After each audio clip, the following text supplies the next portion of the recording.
it's great you're doing this, but why wasn't this done 5 years ago? Why wasn't it done 10 years ago? Why was it still acceptable for comedians to be wearing blackface? Why, do you know what I mean? Stuff like that. And I'm just like, I'm looking at it and I'm just like, you're a bit too late. Obviously, better late than never. But at the same time, this has been a struggle for decades, if not centuries. So I'm just like. And welcome to CTMC's Girls Who Chat About podcast. I'm Zed. And I'm Ali. We are two women of colour who tell stories. We also talk about current events and issues facing people in today's society. Enjoy this episode. Hi guys, you're about to listen to a collection of perspectives about race. This is definitely going to be an ongoing topic at CTMC and something we hope to have lots of conversations about and spreading awareness about. Yes, this is a topic we are very passionate about, and this is only just scratching the surface. Enjoy these stories, these different perspectives, ideas, and different opinions that come from people from all over, from different backgrounds, from different ethnicities, and clearly have different ideas, not only just about the Black Lives Matter movement, but about conversations and experiences about race in general. So please enjoy both episodes and get ready for me and Annie to pick apart the discussion in the third of this mini-series. Thank you.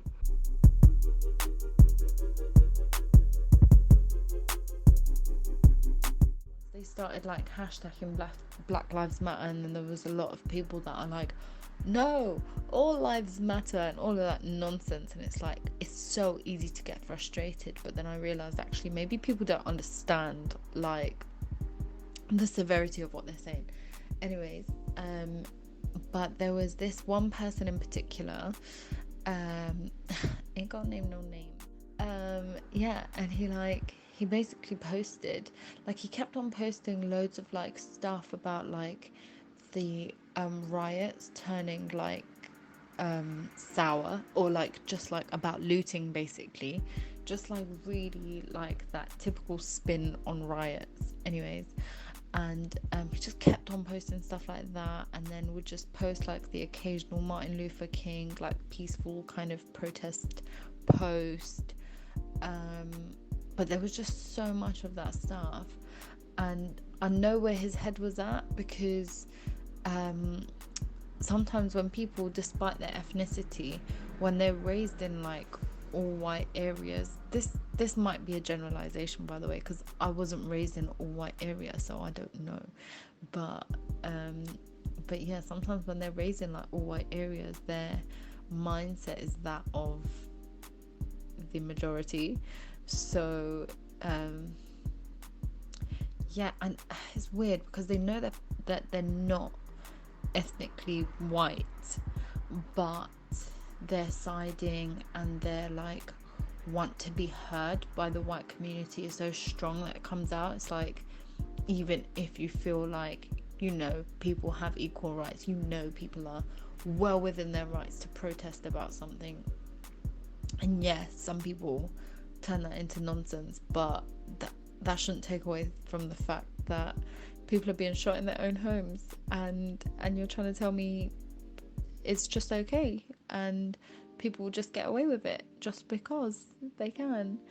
It's disgusting, and that's the thing that bugs me as well, that you can't understand the severity of it. Anyways, yeah, so this guy now, he must have messaged me and was like, he started waffling like mad, and it was annoying because I was playing a game as well in between, so I kept on going back to it because it was like he was actively chatting, do you know what I mean? And then he basically just got to the crux of his argument, and it was but statistically, this really annoys me, but okay, so statistically, the percentage of people that get charged in America, or the percentage of criminals, I think he said, in America, there's like this many statistics of them being black. And I was like, you know what? I think to myself as well, yeah, it's really hard to argue with someone that just doesn't want to hear.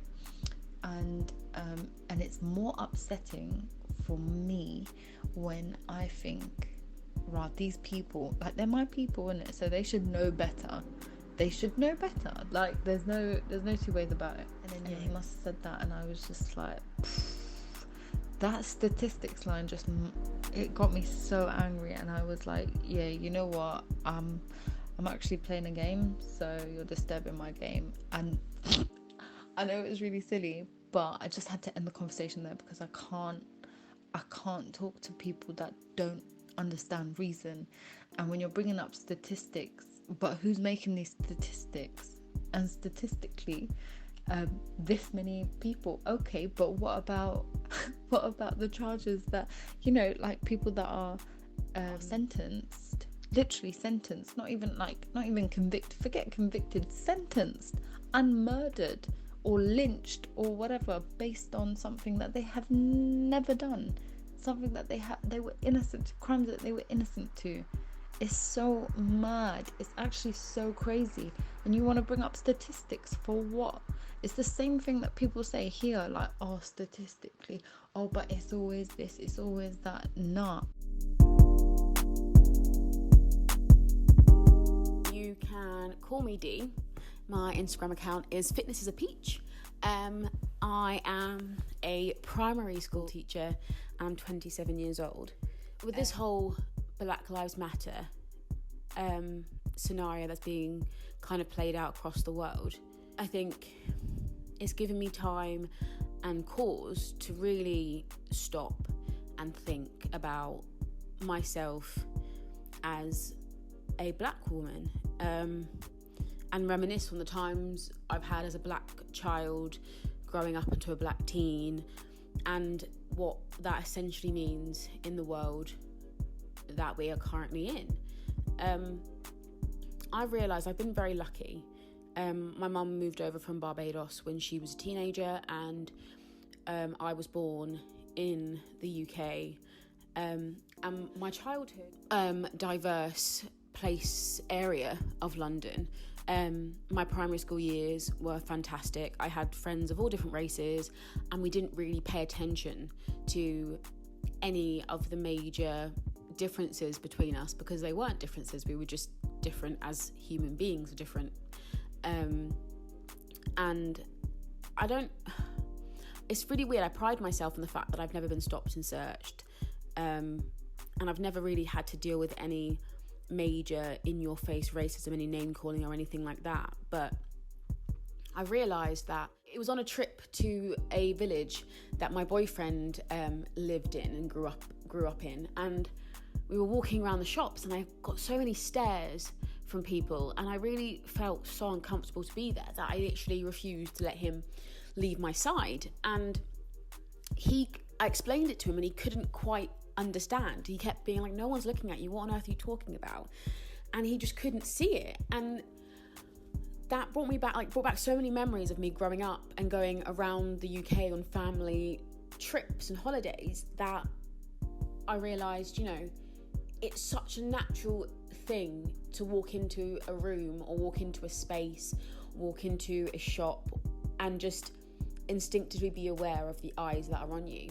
And they're normally for negative reasons, such as, shopkeepers following you around the store to make sure you don't steal anything, or just, looking at what you're wearing or how your hair is styled and things like that. And it's something that I've just been normal growing up.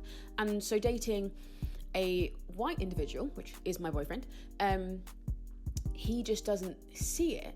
And then it got me thinking about growing up, what did I perceive as normal that other people from a different skin tone didn't?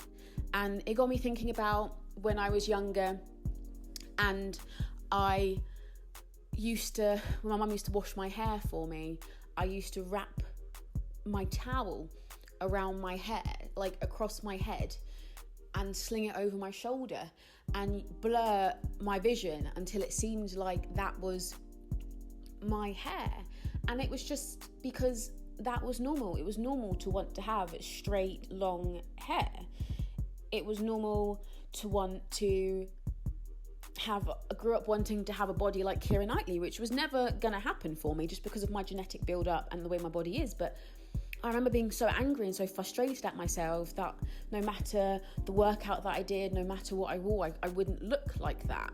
And now as an adult, I realise that it's because the world I grew up in, although I'd never actually experienced any blatant racism, wasn't catered for my skin colour, my body type, the individual that I am. It wasn't a normal thing to know about your culture, to know about where you come from. And it's only as I've gotten older that I've realised that my identity, the way I view myself, has been moulded by hands of a different colour to mine.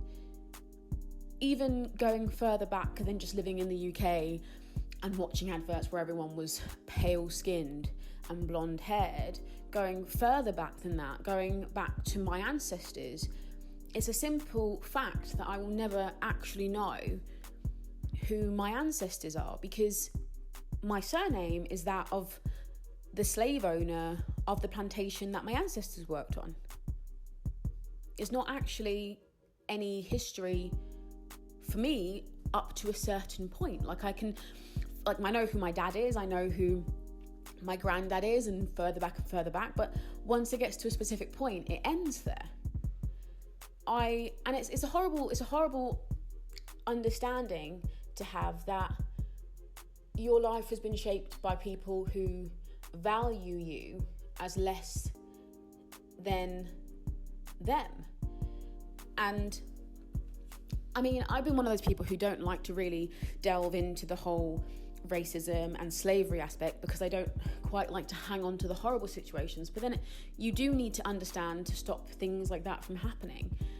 And it's scary to think that things are still happening and the story's not in the past anymore. You can't say, oh, it's in the past. You can't say it's not a relevant situation, because it still is, and everything that's happening currently in the world proves that.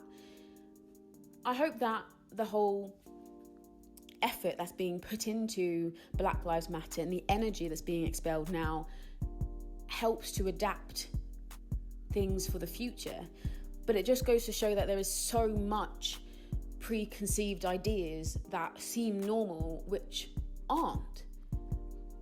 That we shouldn't have to sit there and be like, you need to put more black people into your TV shows, more black people into your adverts, more black people around in advertising so that people know that their skin colour is accepted. We shouldn't have to, but the fact that we're still fighting for that tells us we've got a long way to go.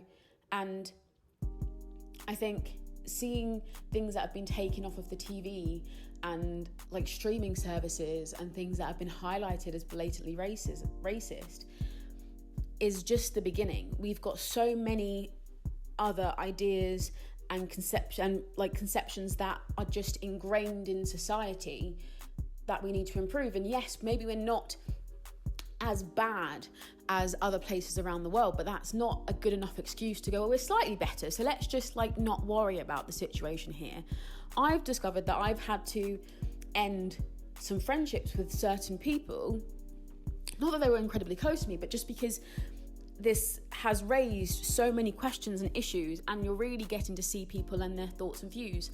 And I don't feel angry, I just feel sorry at the fact that they haven't got the empathy to understand that whilst they might see it as acceptable, it's not. And me as an individual, I have the right to say I don't think it's acceptable, and I think you should really think about it. I think we have the keys in our hands to really change our future, and we should all be willing to step forward together. I don't think Black Lives Matter should segregate anyone or say that it's unacceptable for any race to do anything that they want or anything like that. I think that it's more just about understanding that we need to move forward as a whole. We need to kind of throw away the ideas that we thought were normal and build new ideas, new understanding that shows that there's acceptance of any race. It's sad to think that in the world we currently live in, people are being treated differently, but it's a simple fact. And the quicker people understand this and people look forward to change, the easier it will be to slip into whatever the new future will be, which will hopefully be more accepting for people around it.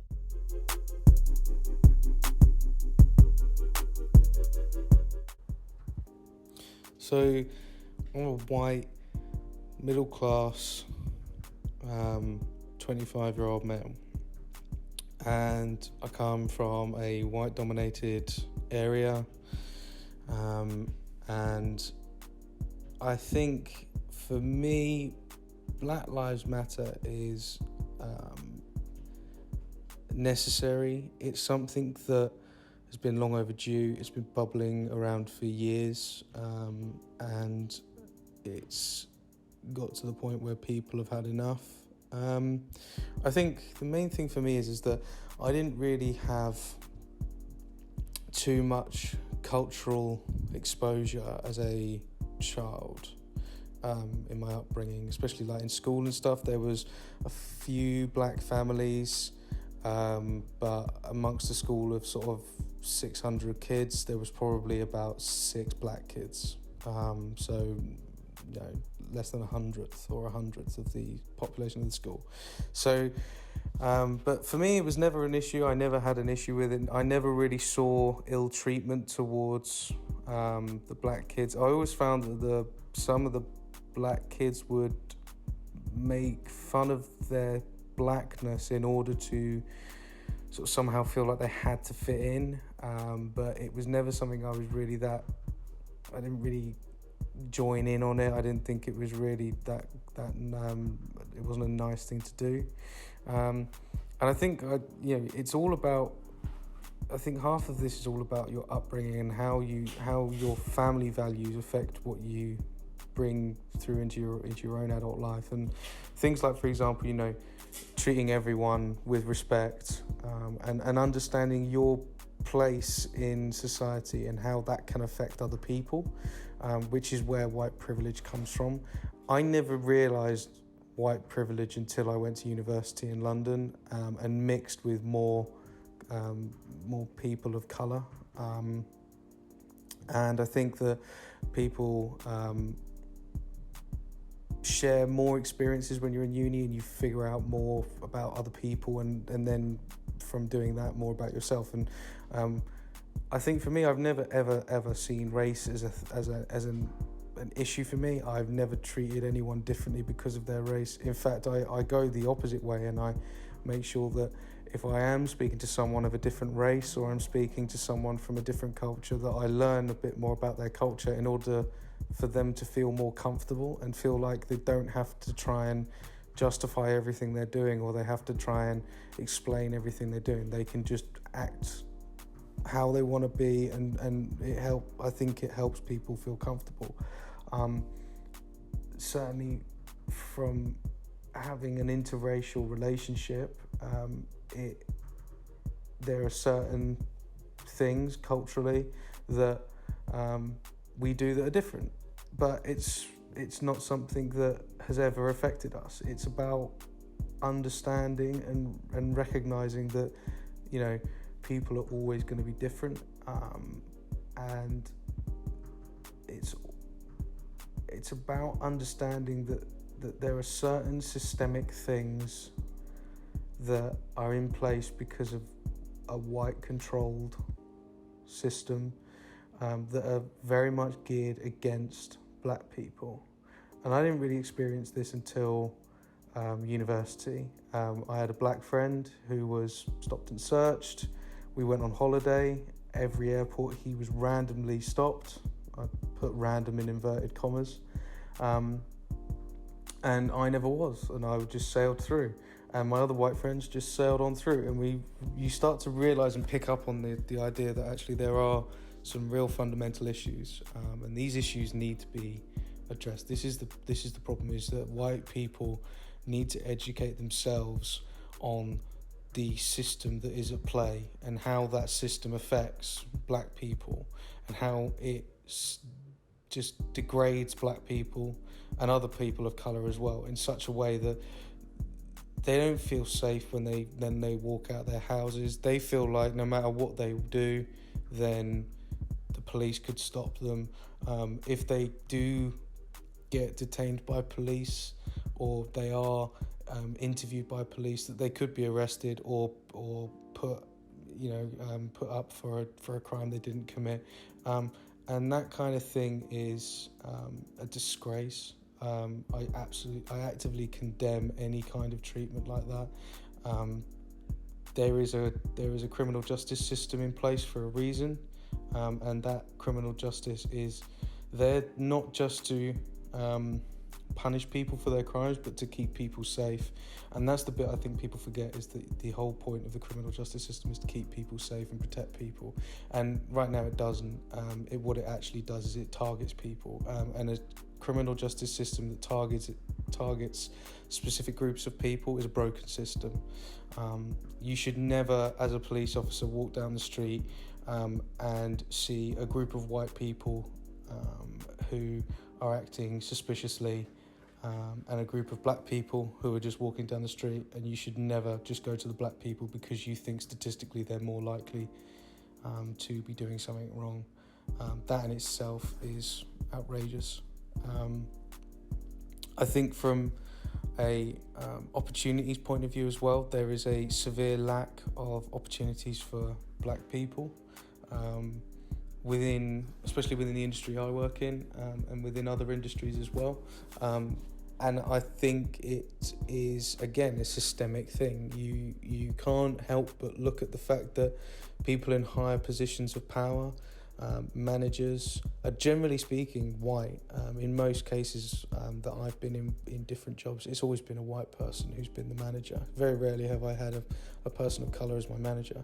And I can't understand it in my own head as to why people would feel that a black person is inadequate or incapable of doing something in comparison to a white person. It doesn't compute in my head. I don't understand how someone could think that.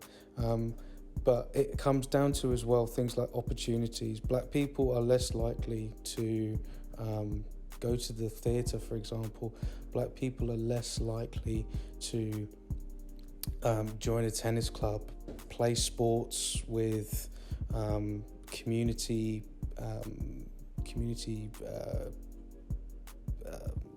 activities and things like that, because for many years they don't feel like necessarily they're part of a community, especially if that community is dominated by white people. White people don't understand the privilege that they are given. It's general freedoms such as walking down the street without feeling like you're going to be stopped. It's general things like walking through an airport without a care in the world. The feeling that you're not going to be stopped, you're not going to be questioned on everything you have in your luggage. The idea that you can walk down, or you can have a child, and you're not going to feel like your child is going to be arrested for something that they didn't do. The idea that you can just sort of automatically work your way up the job ladder and be successful. Black people don't have that kind of thing. They have to work 1,000 times harder than white people to get the same kind of level of education, the same kind of job opportunities. And when the system is so completely written against one type of community, then you need to take a step back and understand that if you don't help fight for that change alongside these people in those communities, then you're part of the problem. And that problem needs to be shown to the world, and people need to educate themselves. The obligation is not on black people to educate white people. The obligation is on white people to educate themselves on what they're doing wrong and how they have written a world system that is geared for one race of people to succeed, whilst the others sit. It's all the success of that system is based off of the backs of all the other races and communities. And that's my biggest issue with this whole thing is that the only way you get change is by educating yourself, realizing you can make a difference and you need to stand up for racism You need to stand up for what racism is about, and when you see it, you call it out and you do something about it. And when things like that start to happen, then change can happen. But if people sit back and do nothing changes, and the system keeps rolling on.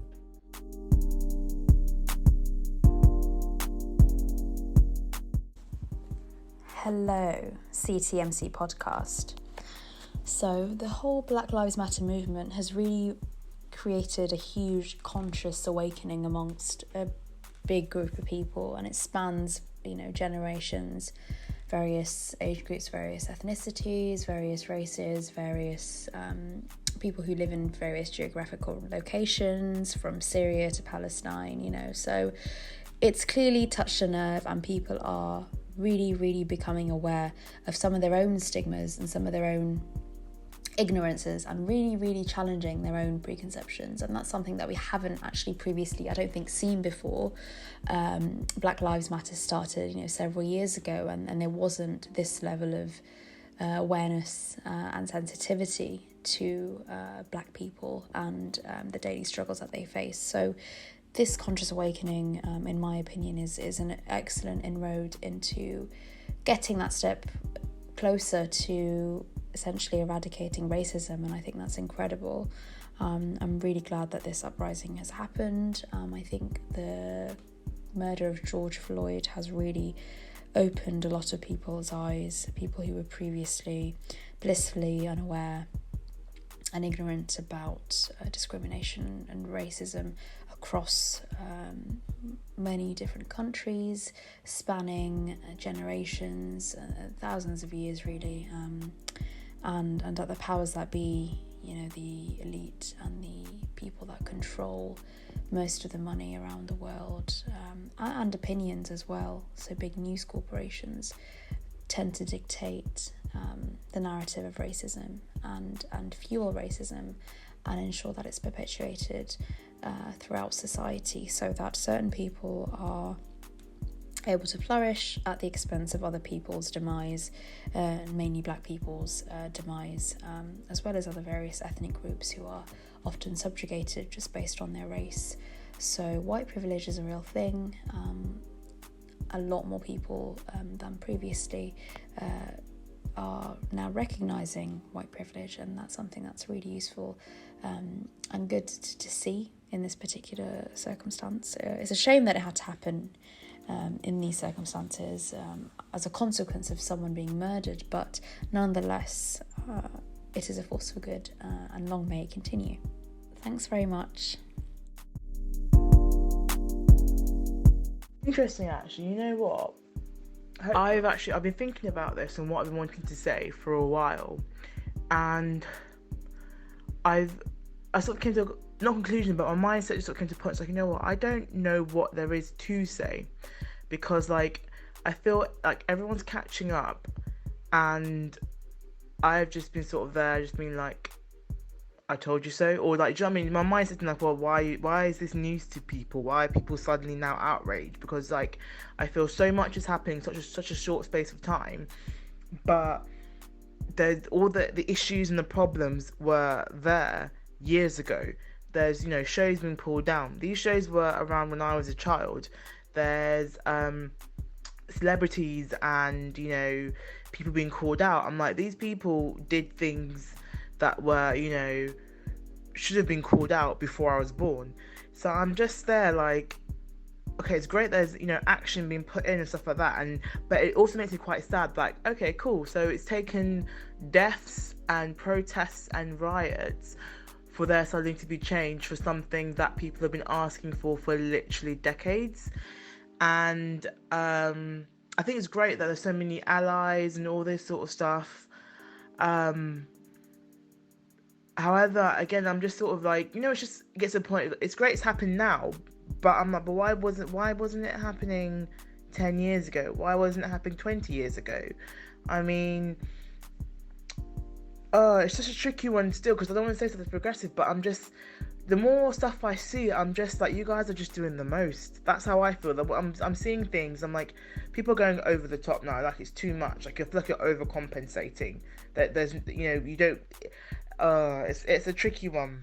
it's a tricky one. Like Black Lives Matter is not a new thing. This has been around since, Trayvon Martin. It's been around for, it's not new. So I'm just sort of like, why is it now getting momentum? Oh, is it because of George Floyd? Horrible situation, but again, this isn't new.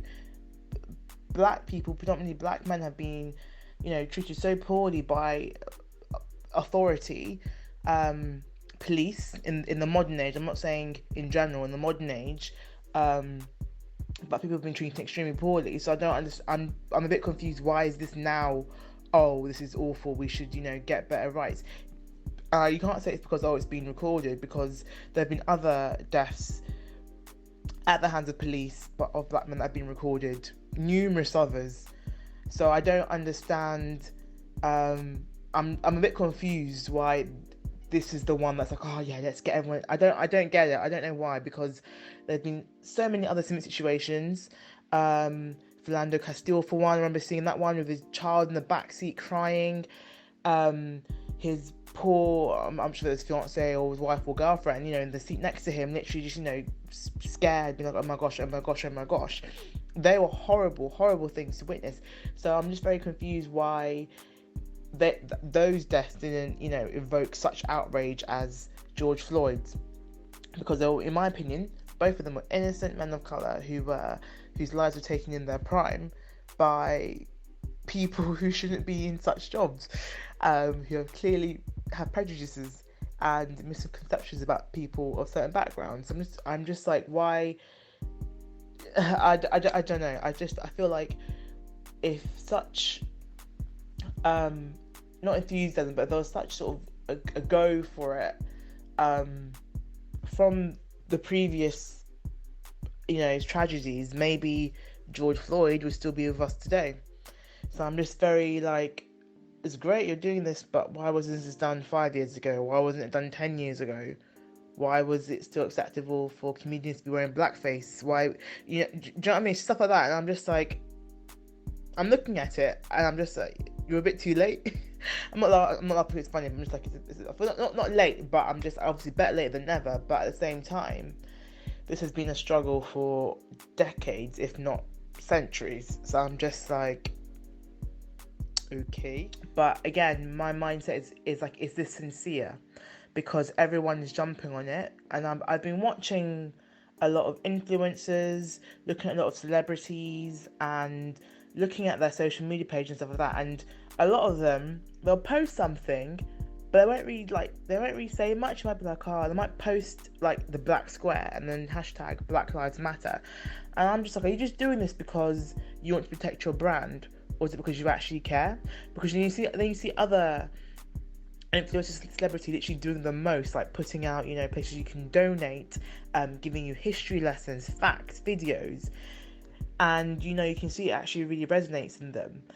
But then when you see the other ones which is doing like the bare minimum, because I'm not going to slag anyone off for not posting on social media, etc., because personally myself, I've not been active posting on social media because that's just not me. But I have been doing my bit behind the scenes, because I can post on social media, but to be honest, it means nothing if I'm not actually doing my bit myself. So I'm not slagging people off on that, but I'm just sort of, as an influencer, a good chunk of your job is being active on social media, doing this, doing that. So when I see you sort of doing the bare minimum regarding the Black Lives Matter movement, I'm just like, are you actually just doing it just to cover your back? Because people are literally out now. People are out, people are searching, people are looking for those who aren't doing the most, and those who have skeletons in the closet. I mean, for example, Anthropology, the shop, they're getting a lot of heat right now because apparently during training, their staff members are told, to be more vigilant for black customers, and they even had a nickname for the black customers, which is the term Nicks. And this is actually a global thing, because there's many employers of Anthropology coming out and saying, yeah, in our training we were told this, the code word given for black people is Nicks. And it's just, but then they're posting, Black Lives Matter, all this, all that. So I'm just there like, okay, but how many of you actually care? Or that's my thing. So it's just everyone's jumping on it, But I don't know. I just feel a way. I'm just at the beginning it was so great, but now I'm just feeling a way about it because like it's dying down. But then you see people doing the most. I'm just like, is it sincere? Is it genuine? Do you actually care? Or is it because like now it's on trend, unquote unquote? I don't know. So I'm sort of not on edge, but I'm just sort of looking at everyone with like narrowed eyes, like just sort of a lot of skepticism about it because people are still like still humming things. So yeah, it's a weird time and it's a weird feeling because then I feel like I feel like I can't be sort of not negative, but I feel like I can't sort of say anything negative because then I'm where people be like, oh, you're so ungrateful, we're doing this for people like you, all this sort of stuff. But it's like I appreciate it, but at the same time, are you being genuine? Are you being sincere? That's what I'm looking for. And to be honest, I feel like it's a fad. I mean, there's been great laws and stuff change and stuff like that, but I just don't see this lasting because already they've done their little bit and they're going back to their normal, posts, their normal vlogs, their normal this, normal that. So I'm just like, okay, cool. That's why I'm just sort of like, for myself, I'm not doing all this and other situations that has occurred, but at the same time, it will go. Give it another week or so, or 2 weeks. No one's going to be talking about this. It'll be back to, it's a good time. If you want to get your shit in now, get it in now. But generally, it'll be gone within a week, 2 weeks. Things will go back to normal. COVID will be the scare factor again, the fear mongering. That's how I feel anyway.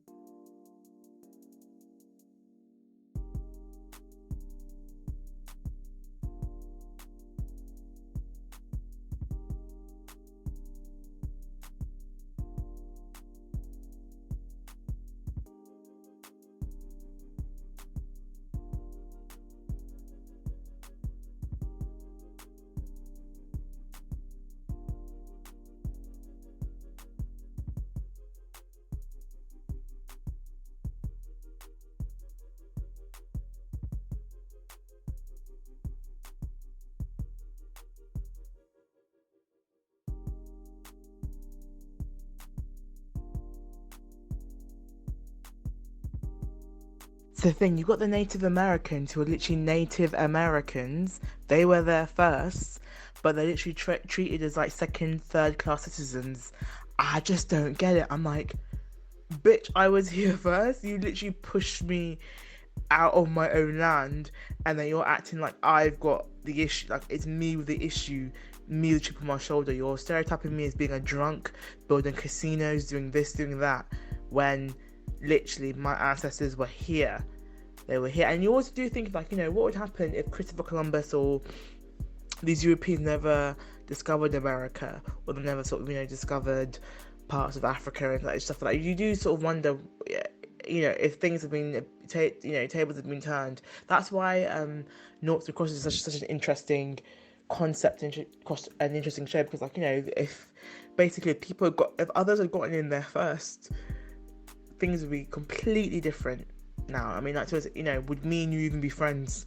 Because that depiction on BBC, there were no brown people on there. There were no brown people. There was mixed race, there was black, there was white. No brown people. It's just weird. It's a weird time. Literally, like, the pigmentation of my skin is just, it's weird. It's just literally like, bruh, I just literally got more melanin than most people. Why is such a thing? But it is, unfortunately.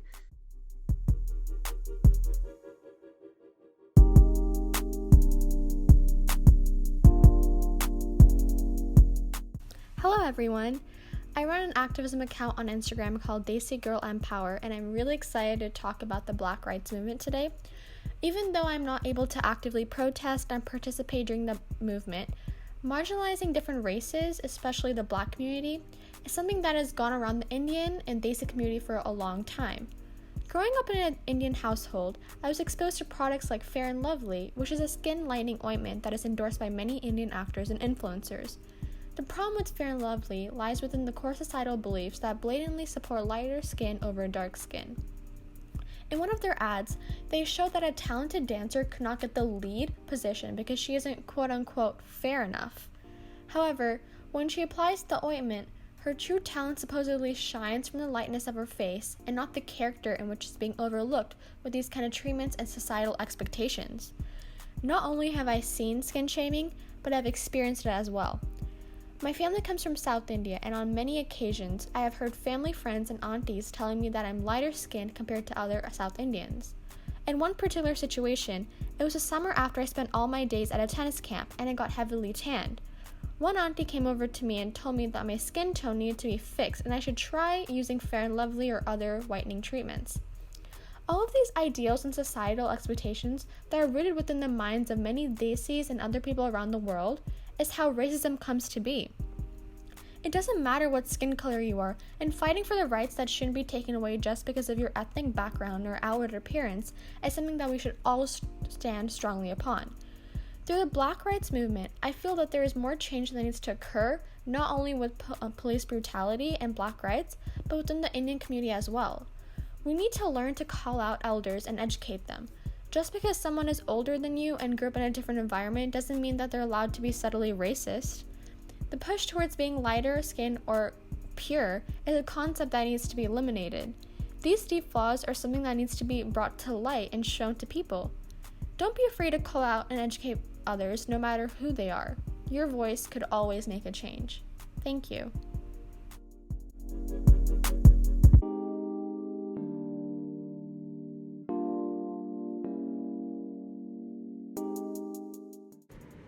My name is Aaron. I am 26 years old. I am a student teacher, so practicing to be a teacher in English for secondary school. And I start in September and will be fully qualified by then.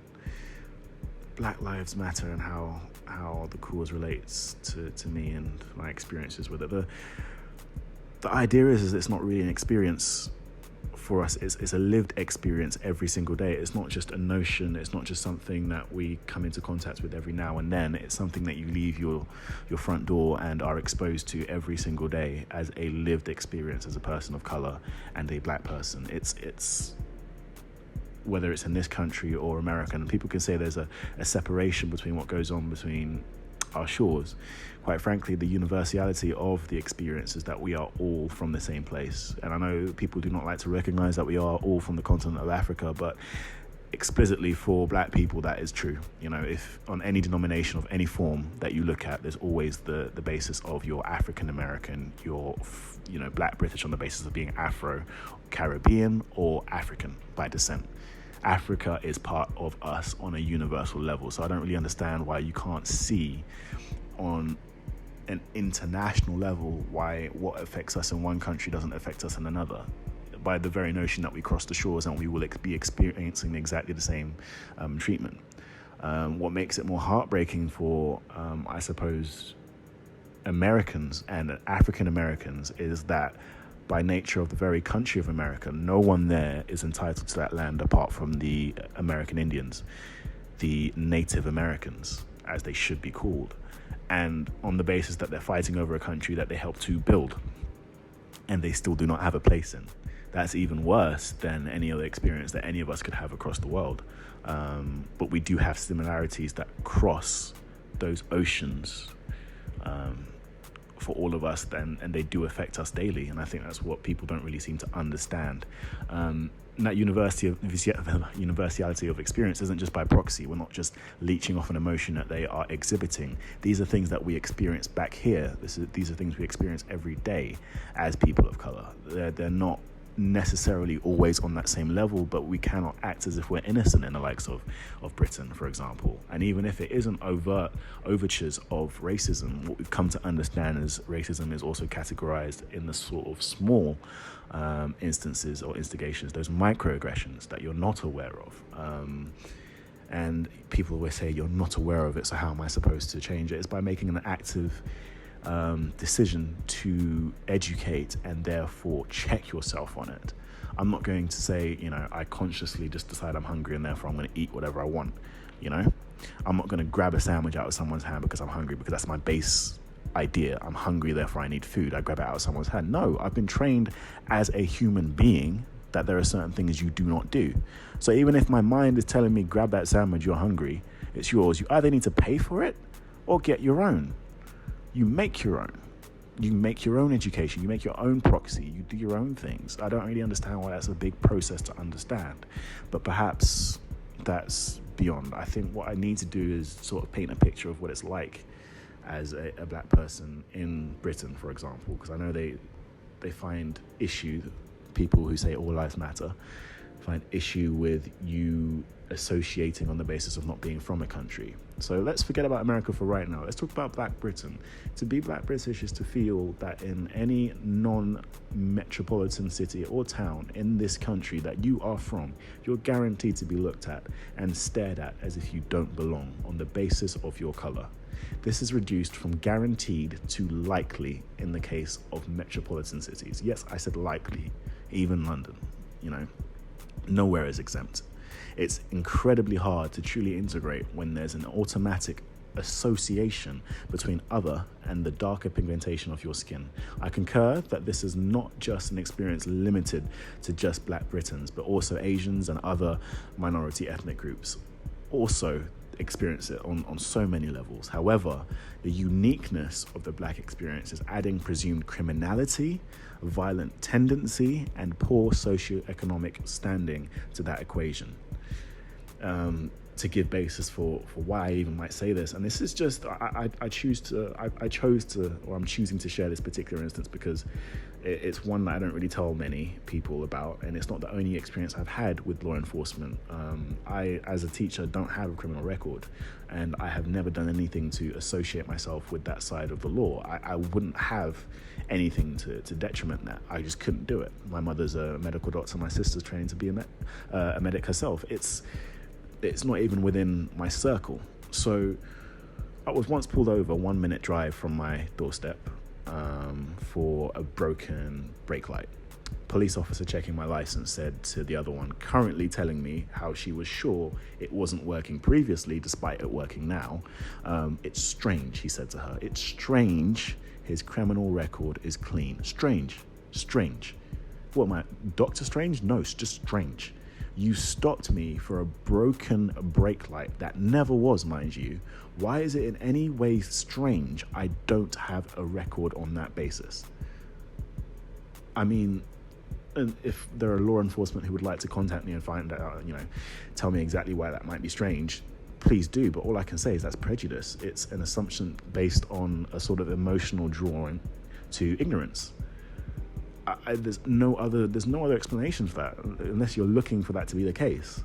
And if you are, why stop me for a broken brake light? So this is one instance, and people have multitudes. I have multitudes, and that's for them to share. But these are the realities of what we live in. This is the realities of what it's like, and it may not be overt. People say no one's harmed you, but sometimes sticks and stones, literally. Just because it may be sticks and stones doesn't necessarily mean that those words aren't detrimental psychologically day after day. Listen, people say to me all the time, the world is going crazy right now. It's 2020. It's nuts. There's talk of the Mayan calendar being slightly wrong and that it actually is 2012 and all of this, and that would make sense, and the world's going to shit. The only thing, I'll be honest, to all of those people, apart from COVID, nothing that hasn't been going on previously is currently going on. However, this level of awareness, and this is where I get positive with it, after the facts and in face of the facts, has never been seen before. Globalization, by virtue of social media, has amplified everything. But it's only the first step, guys, seriously, of a million that we'll need for a better tomorrow. Like, it doesn't end with COVID being over. It doesn't end when the affluent politicians, law enforcers, and the government are held accountable to the same standards imposed on the people they employ, represent, protect, and govern. It doesn't end when George Floyd's killers are all charged, not just charged, but actually imprisoned and given criminal records for what they have done. The only real change comes from inside, and I mean that literally, without sounding wishy-washy and overly sentimental. It's so true, because when literally, we all individually, as a member of the only race that truly should be the human race, truly believe and show all lives matter, instead of just saying it to delegitimize those trying to pursue it. That's the only way this gets any better. So long after the celebrities stop posting, long after your friends stop posting, long after it stopped being a trend, because that's currently what it's also turning into. When that genuine sort of overture of understanding what's happening comes into place, and we're actually seeing different colors as exactly the same as us, does not end. It's not new. It's not 2020 acting out. But that's all I've really got to say about it. Thank you for listening to our podcast. Hope you've enjoyed listening to this episode. Remember to go to our website, www.can'ttouchmycrown.com. We are now on all major streaming services. Thank you, and make sure to check out our other episodes.